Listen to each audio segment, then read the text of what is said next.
Hello viewers, நாளை 60 வருடத்திற்கு பிறகு மிக மிக ஆபத்தான கொடூரமான ஆடி அமாவாசையானது வரப்போகிறது. இந்த ஒரு ஆபத்துல இருந்து தப்பிப்பதற்கு இரவு சரியாக 8 மணிக்கு பார்த்தீங்கன்னா கல்லுப்போடு இந்த 2 பொருட்களை சேர்த்து வைத்து சின்னதா பரிகாரத்தை மட்டும் செஞ்சுடுங்க. இதன் மூலமாக நமக்கு எப்பேற்பட்ட சங்கடங்களும் பிரச்சனைகளும் வருவதாக இருந்தால் அது எல்லாமே பார்த்தீங்கன்னா நீங்க ஆரம்பிக்குங்க.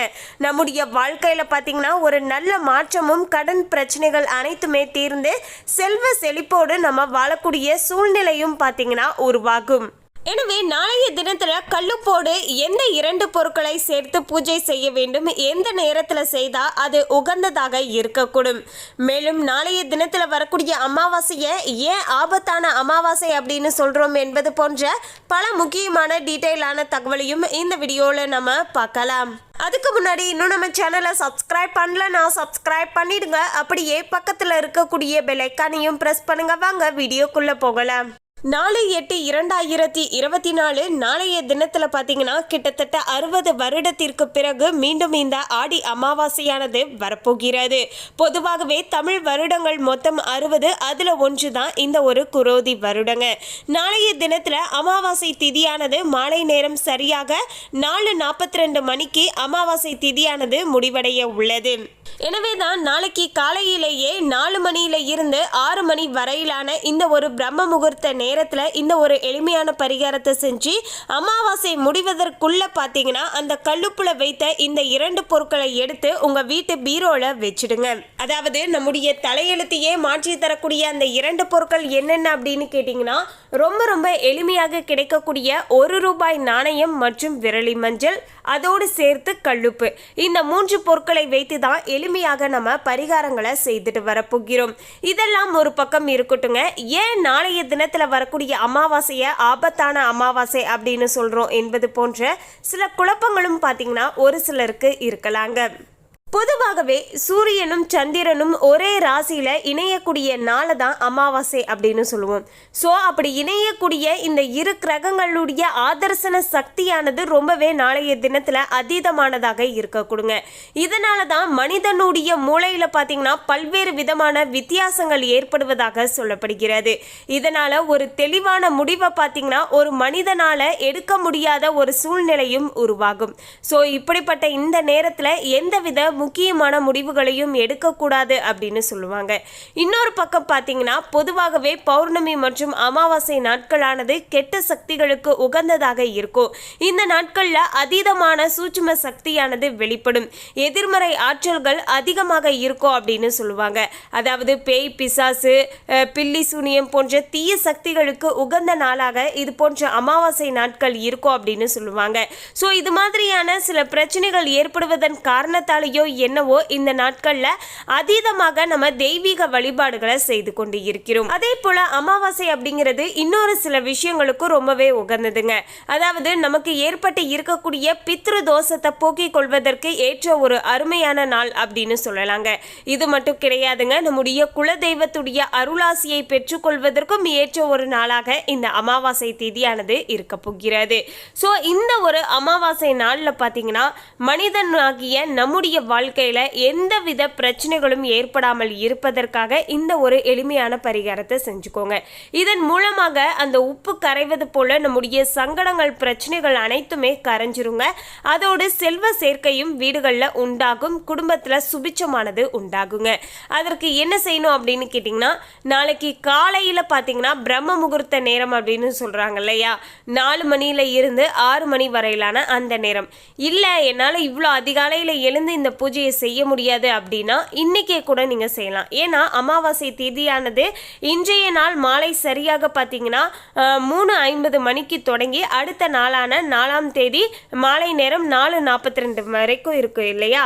ஸோ அதனால இன்னைக்கு கூட பார்த்தீங்கன்னா உங்களால் முடிஞ்சா இரவு நேரத்தில் 8 மணிக்கு பார்த்தீங்கன்னா செய்யுங்க. ஏன்னா இரவு நேரத்தில் செய்யும் போது இந்த பூஜைக்கு பலனானது அதீதமாக கிடைக்கும். ஒருவேளை இன்னைக்கு என்னால் செய்ய முடியல, இந்த வீடியோவை நான் இன்னைக்கு பார்க்கல, நான் நான் ஞாயிற்றுக்கிழமை தாங்க பார்த்தேன் அப்படின்னா நீங்கள் வந்து எந்த நேரம் பார்த்தாலும் சரிங்க, அந்த நேரத்தில் உடனடியாக இந்த பரிகாரத்தை செய்யுங்க. அதாவது ஃபஸ்ட்டு பார்த்தீங்கன்னா ஒரு மஞ்சள் துணியை எடுத்து வச்சுக்கோங்க. மஞ்சள் துணி கிடைக்கலனா வெள்ளை துணியை மஞ்சளில் பார்த்தீங்கன்னா நினச்சி அதில் நீங்கள் வந்து கொஞ்சமாக பார்த்தீங்கன்னா ஒரு கைப்பிடி அளவுக்கு பார்த்தீங்கன்னா கல்லுப்பு அதில் வச்சுடுங்க. பிறகு அதிலேயே பார்த்தீங்கன்னா ₹1 நாணயத்தையும் விரலி மஞ்சள் இருக்கு இல்லையா அதையும் வச்சுடுங்க. கடன் பிரச்சனைகள் தீர்ந்து செல்வ செழிப்பான சூழல் ஏற்படணும், குடும்பத்தில் இருக்கக்கூடியவர்களுடைய ஆரோக்கியம் சிறப்பாக இருக்கணும், மருத்துவ செலவுகள் குறையணும், வீண் விரைய செலவுகள் குறையணும், தொழிலில் முன்னேற்றம் ஏற்படணும் அப்படின்னு மனதார வேண்டிக்கிட்டு அந்த ஒரு பொட்டலத்தை பார்த்தீங்கன்னா முடிச்சு போட்டு வச்சுருங்க. அதாவது அந்த மஞ்சள் துணியை பார்த்தீங்கன்னா முடிச்சு போட்டு நீங்கள் வந்து சாமி ரூமில் பார்த்தீங்கன்னா அப்படியே வச்சுடுங்க.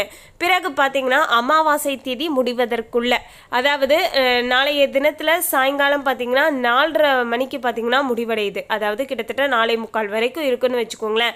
ஆனால் நீங்கள் பார்த்தீங்கன்னா ஒரு 4:30 மணிக்கே பார்த்தீங்கன்னா மீண்டும் அந்த பொட்டலத்தை பிரிச்சுட்டு அதில் இருக்கக்கூடிய ₹1 நாணயத்தையும் மஞ்சளையும் எடுத்து உங்கள் வீட்டு பீரோவில் வச்சுடுங்க. அமாவாசை தேதி முடிவதற்குள்ளே பார்த்தீங்கன்னா அதில் இருக்கக்கூடிய ₹1 நாணயத்தையும் விரலி மஞ்சளையும் எடுத்து வீட்டில் வச்சுடுங்க.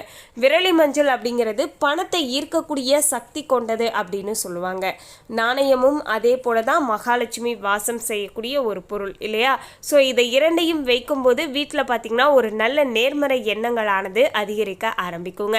அது மட்டும் கிடையாதுங்க, அந்த கல்லுப்பு இருந்தது இல்லையா, அந்த கல்லுப்பை எடுத்து ஒரு பவுல் மாதிரி எடுத்துக்கோங்க. அதில் தண்ணீரை கொட்டி வச்சுருங்க. பிறகு அந்த தண்ணீரில் பார்த்தீங்கன்னா அந்த கல்லுப்பை அப்படியே கரைச்சிடுங்க. இப்படி செய்யும்போது நம்முடைய வாழ்க்கையில் என்னென்ன பிரச்சனைகள் சங்கடங்கள் எல்லாம் இருக்கோ அது எல்லாமே கரைஞ்சிரும் அப்படிங்கிற ஒரு ஐதீகமானது இருக்குங்க. ஸோ உப்பை கரைச்சிட்டு அந்த தண்ணீரை பார்த்தீங்கன்னா கால்படாத இடத்துல பார்த்தீங்கன்னா ஊற்றி விடுங்க, இல்லைன்னா சிங்கில் கூட பார்த்தீங்கன்னா ஊற்றி விடலாம். இப்படி எளிமையாக இந்த ஒரு பரிகாரத்தை பார்த்தீங்கன்னா செஞ்சு பாருங்கள். நிச்சயமாக உங்களுடைய வாழ்க்கையில் மாற்றங்கள் ஏற்படுவதை நீங்கள் பரிபூரணமாக உணரலாம் அப்படின்னு சொல்லலாங்க. அதே போல் பீரோவில் வச்சு அந்த ₹1 நாணயத்தையும் விரலி மஞ்சளையும் பார்த்தீங்கன்னா பத்திரமாக வச்சுக்கோங்க. அந்த நாணயத்தை யார்கிட்டையும் கொடுக்காதீங்க. அடுத்த மாதத்தில் வரக்கூடிய அமாவாசை திதி வரைக்கும் இந்த நாணயமானது பீரோவில் அப்படியே இருக்கட்டுங்க. இந்த ஒரு மாதத்திற்கு உள்ளாகவே பார்த்தீங்கன்னா நல்ல மாற்றமானது வீடுகளில் ஏற்படுவதை நீங்கள் பரிபூரணமாக உணர்ந்து கொள்ளலாங்க. அப்படி உணர்ந்தவர்கள் மறக்காம கமெண்ட்ல பார்த்தீங்கன்னா வந்து உங்களுடைய எக்ஸ்பீரியன்ஸ் எப்படி இருந்துச்சு அப்படிங்கிறத ஷேர் பண்ணுங்க. இதன் மூலமாக மற்றவர்களும் பார்த்தீங்கன்னா நம்பிக்கையோடு செய்வீங்க. ஏன்னா பலருமே பார்த்தீங்கன்னா நம்ம சொல்லக்கூடிய பூஜைகளை பார்த்தீங்கன்னா வீடுகளில் செஞ்சுட்டு நல்ல மாற்றமானது ஏற்பட்டுட்டு இருக்கு அப்படின்னு ரொம்பவே மகிழ்ச்சியோடு யூடியூப் கமெண்ட்ஸ்லையும் சரி நம்முடைய இன்ஸ்டாகிராம் பேஜ்லையும் சரிங்க உங்களுடைய நல்ல கருத்துக்களை பார்த்தீங்கன்னா கொடுத்துட்டு இருக்கீங்க. இதன் மூலமாக மற்றவர்களும் நம்பிக்கையோடு செஞ்சுட்டு இருக்காங்க. ஸோ இது பார்ப்பதற்கே பார்த்தீங்கன்னா ரொம்பவே எங்களுக்கு மகிழ்ச்சியாக இருக்குங்க. ஸோ இந்த ஒரு பரிகாரத்தை செஞ்சு பார்த்து இதனுடைய எக்ஸ்பீரியன்ஸ் என்ன அப்படிங்கிறதையும் மறக்காம கமெண்ட்ல ஷேர் பண்ணுங்க. பொதுவாகவே ஒரு வருடத்துல 3 அமாவாசையை தவறவிடவே கூடாது அப்படின்னு சொல்லுவாங்க. அதாவது தை அமாவாசை, ஆடி மாதத்துல வரக்கூடிய அமாவாசை, புரட்டாசியில வரக்கூடிய மகாலயபட்ச அமாவாசை, இந்த 3 அமாவாசையும் கண்டிப்பாக பார்த்தீங்கன்னா ஒவ்வொருத்தருடைய வீடுகள்லையும் அனுஷ்டிக்கணும். அப்படி அனுஷ்டிக்க பட்சத்தில் நமக்கு நல்ல மாற்றங்கள் ஏற்படும் அப்படின்னு சொல்லுவாங்க. ஸோ அதனால் மறக்காமல் நாளைய தினத்தில் முன்னோர்களை நினைத்து அவங்களுக்காக ஒரு தனி அகல் விளக்கில் தீபத்தை ஏற்றி வைத்து அவங்களுக்காக நீங்கள் மனதார அவங்கள வேண்டிக் கொண்டு பிரார்த்தனை செய்து கொண்டு அவங்களுக்காக பார்த்தீங்கன்னா உணவளிங்க.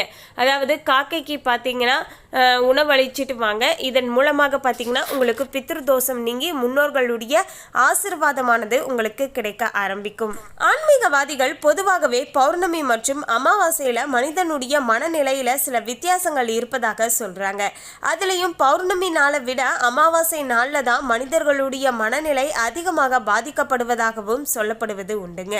பரிகார பூஜைகள், வேண்டுதல்கள் மற்றும் ஆன்மீக செயல்பாடுகள் என ஆன்மீக வழியில் இதற்கான நிறைய தீர்வுகள் இருப்பதாகவும் பார்த்தீங்கன்னா சொல்லப்படுதுங்க. மேலும் இது போன்ற அமாவாசை நாட்களில் புதிய செயல்களில் ஈடுபடுவது, பொருட்கள் வாங்குவது, விற்பதை தவிர்த்து விடுவது ரொம்பவே நல்லதாக இருக்கும் அப்படின்னு சொல்லுவாங்க. மேலும் பார்த்தீங்கன்னா இந்த ஒரு அமாவாசை நாள் அப்படிங்கிறது பேய், பிசாசு போன்ற தீய சக்திகளுக்கு உகந்த நாள். ஆகையால் இந்த நாட்களில் எதிர்வினை சக்திகளுடைய ஆதிக்கம் அதிகரித்து இருக்கும். எனவே தான் இந்த நாட்கள் நாளில் எந்த காரியங்களிலும் ஈடுபட வேண்டாம், அதன் மூலமாக நமக்கு சீரிய பலனானது கிடைக்காது அப்படின்னு சொல்வதும் உண்டுங்க. இதெல்லாம் எந்த அளவுக்கு உண்மை அப்படின்னு தெரியலங்க. இருந்தாலுமே இந்த ஒரு அற்புதமான அமாவாசை நாளில் நம்முடைய கடன் பிரச்சனைகள் தீர்ந்து வீட்டில் செல்வ செழிப்போடு சந்தோஷமாக வாழ்வதற்கு உப்போடு சேர்த்து ₹1 நாணயம் மற்றும் விரலி மஞ்சள் வைத்து இந்த எளிமையான பரிகாரத்தை ஒரு 5 நிமிடம் ஒதுக்கி செஞ்சு பாருங்க. மாற்றங்கள் ஏற்படுவதை கண்கூடாக உணரலாம். மேலும் இந்த தகவலை பற்றிய உங்களுடைய கருத்தை கமெண்ட்ல பதிவு பண்ணுங்க. இந்த தகவல் உங்களுக்கு பிடிச்சிருந்தா லைக் பண்ணுங்க, ஷேர் பண்ணுங்க. இது போன்ற சுவாரஸ்யமான தகவலை தெரிந்து கொள்ள சேனலை சப்ஸ்கிரைப் பண்ணுங்க. தேங்க்யூ.